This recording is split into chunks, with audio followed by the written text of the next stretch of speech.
3. Am I going to sit there and argue with you over we had steak 2 days ago, I want chicken? B. I'm going to be spicy all of the time. I don't care if I'm single or not. C. I think that the foundation is how you were brought up. 3 Black Chicks on the KUDZUKIAN Network.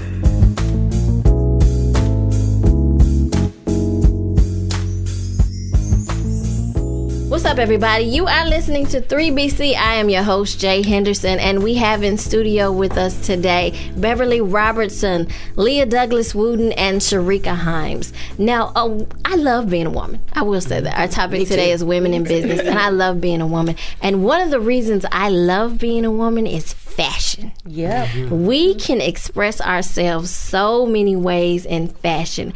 And unfortunately, or maybe fortunately, men can become somewhat limited, especially if they are trying to portray a certain amount of masculinity. But we can put on men's clothing, put a little bit of feminism on top of it, and rock it, and nobody thinks anything about it. But I want to talk about attire in the workplace. So I am going to throw out a trend or an article of clothing, and I want to get your feedback on it.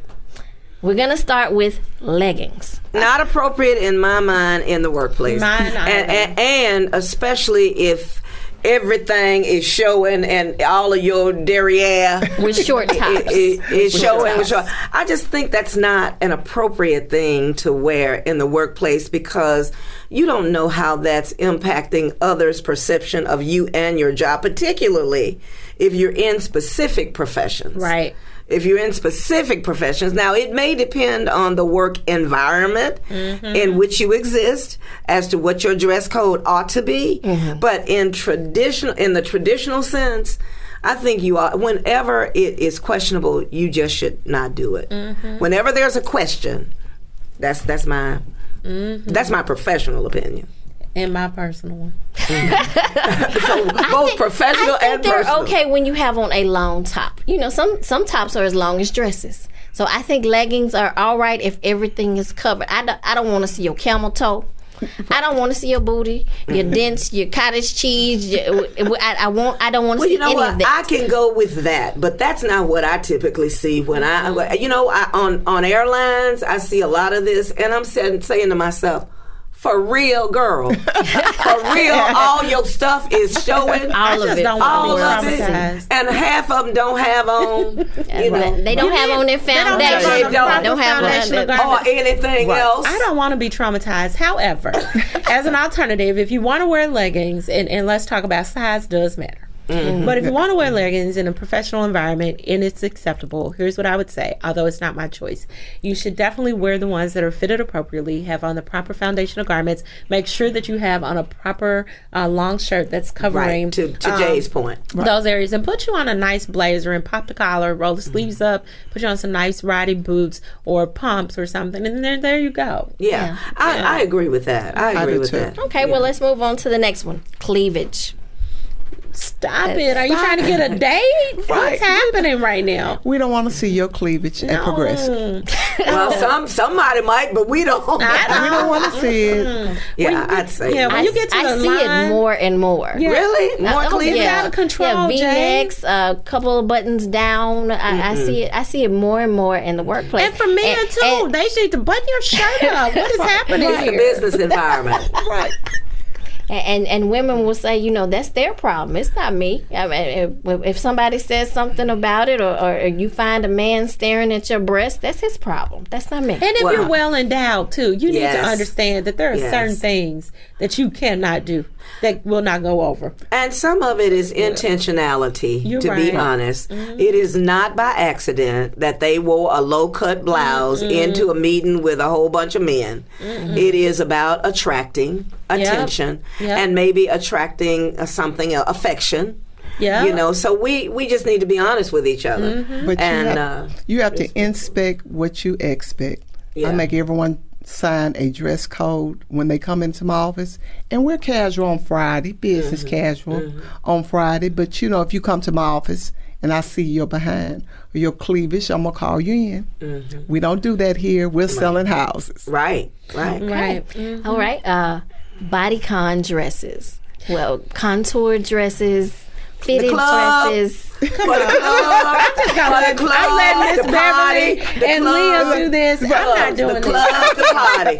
It is not appropriate in a work environment to have on body com Never. dresses. Never. That is so fitted, and I mean, Never. But club. what if I stick my little blazer on like No, Sherica never. said? I think. Well, what are we trying to communicate with that? Right. Mm-hmm. I mean, I guess I'm always thinking there is message in the madness sometimes. What are you selling? Right. And I'm not sure the work environment is where that needs to be sold. Right. So I would say no. Never. Okay, now flip flops. That they'll no. be dazzled and be No, jeweled no. and- that. This is 3 black chicks. No. No. That's wearing flip flops. No. We're not. No. We're not. Listen, I understand from time to time if you go to your nail appointment and you can close yourself off in your office for the remainder of the day. Right. Right. Close yourself off. Yeah, go on, but put don't your be flip-flops flip-flopping on. through this office. Right. And flip flopping to a client meeting. Right. With your flip Just flops flipping on. and a flopping. We Right, can stop right, it. Right. And you know what?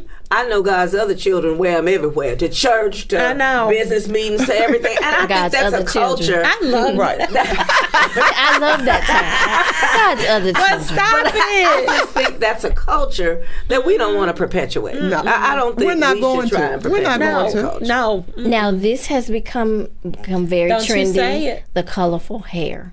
Oh, I thought you were going to say something else. I did too. I thought you were going to talk about those gonna bonnets. I was going to say, I'm so no, sick that's of it. never, Never never, bonnet. especially I'm in a sorry. workplace. I can't stop. When did it become Acceptable. cachet for us to have on bonnets, pajamas in the grocery store, pajamas in public? What has happened to our value system and the pride that we used to have in ourselves? I don't know. I think that's a whole nother show. Oh, Might yeah, be it is. a It may two-part put that segment. down on your It may be a list. 2-part segment. I actually did touch on that, and I'm sorry, I previously. just- It's what was okay. your real It's okay. question? No, I asked about the colorful hair. I see it more. I see pink.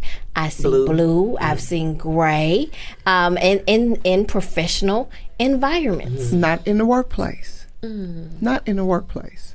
Because I believe a lot of people, once I get the job, I can express myself. I can be who I am, and they do it through their hair color as well. Well, I think that depends on what the dress code and the attire code is for the business, really. I would certainly not do that, would not be in favor of doing that, because if I'm talking to people, here's one thing that I have learned from being in corporate and in business in general. I don't want them looking at my hair.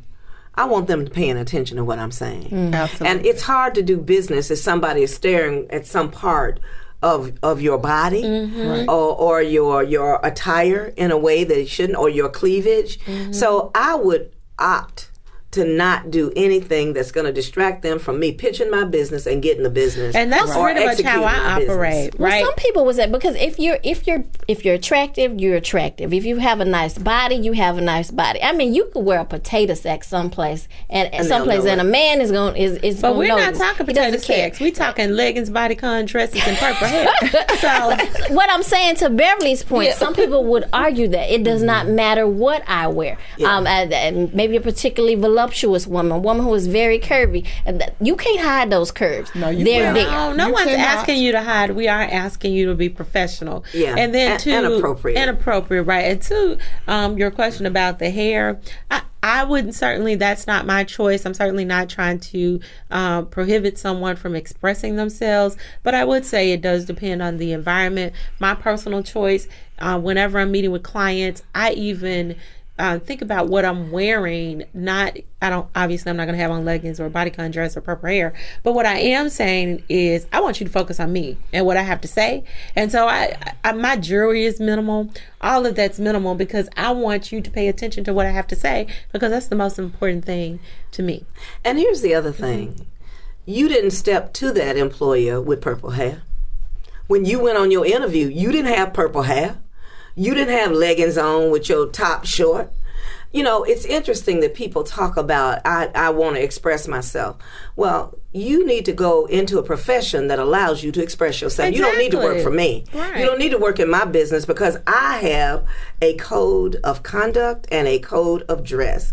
So if you want to express yourself, be an artist and go out and express yourself in ways that our artists do. I'm serious. I mean, when I stepped into the National Civil Rights Museum, one of the things that happened is I found that the staff was very casual. They wore anything, jeans, anything. They were They said, well, we are artists. We're artistic. I said, well, then you need to go to another job and find you an art because this is the National Civil Rights Museum. Amen. And there is a certain standard that I have of excellence because when people come in that door, there are certain things you need to do and there's a certain way you need to look. And when you get that, when you build that kind of culture in the organization, people understand the expectations of dress, and then they need to model my behavior. I said, look, you want to know how to dress?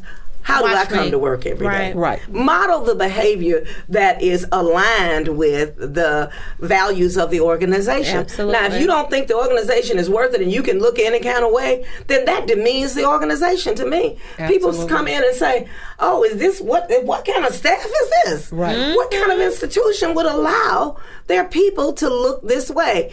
And I will tell you, in the later years, people would ask me, black people run this. This is such a great organization. Look at how these people are greeting them.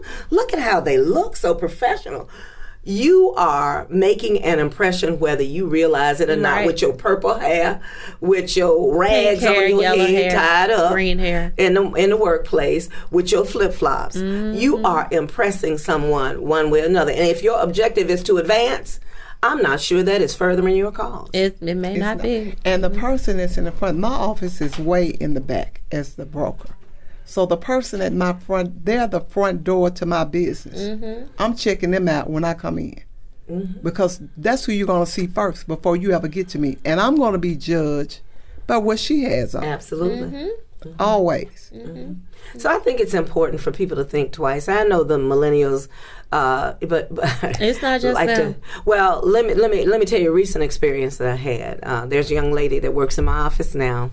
She graduated from college a couple of years ago, and we've hired her, and we are hiring her as a bridge to a full-time job. So we're helping to connect her.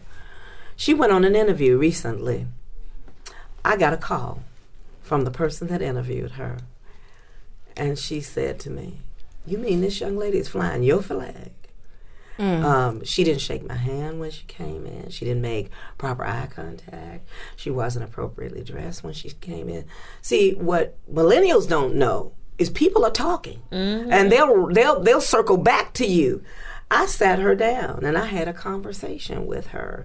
And I said, now I know that there may be some things that I'm going to share with you that you don't know, but let me just tell you, the person that you interviewed with called me. And let me tell you, there was a higher standard of excellence that was expected from you because you've been working in my business. Baby, you flying my flag. So here are some things I need for you to consider as you do that. Look, I got a call when I was in New York from the same person. The girl circled back to her. She wrote a thank you note. She called her 3 times. She sent her resume. She went back in. So my point is, it was a teachable moment for this young millennial because it taught her some things that she wasn't really even thinking about or aware of. So everything that we can do as business owners and entrepreneurs is teach. We need to teach young people. It's okay to be independent and have some of your own thoughts, but there is a time and a place for that. And oftentimes it's not in the business environment. Right. And especially if it's not your business. Absolutely. You have a limited amount of freedom and flexibility and personal choice working for when you work somebody for else. someone else. Right. That's just the truth. Well, ladies, we are going to wrap up, and I just wanted to say thank you for sharing your time, your talent, and your perspective, and making this topic, women in business, exceptional. And I wish you all the greatest amount of success in each of your individual efforts. And perhaps we can collaborate in the future and help one another. Yes, indeed. Thank you for inviting us. Happy Thanksgiving. Happy Thanksgiving, everyone. You are listening to 3BC, powered by the KUDZUKIAN Network. I'm your host, Jae Henderson, and I'm here with my guests, Miss Sherica Hymes, Leah Douglas Wooten, and Beverly Robertson. 3BC, hosted by Jae Henderson, recorded at KUDZUKIAN Studios, directed, produced, recorded, and distributed by KUDZUKIAN. Hey everybody, this is Jae Henderson, the host of the all-new 3BC. If you would like to join in on today's discussion, go to our Facebook page at facebook.com/3BC and tell us what you think.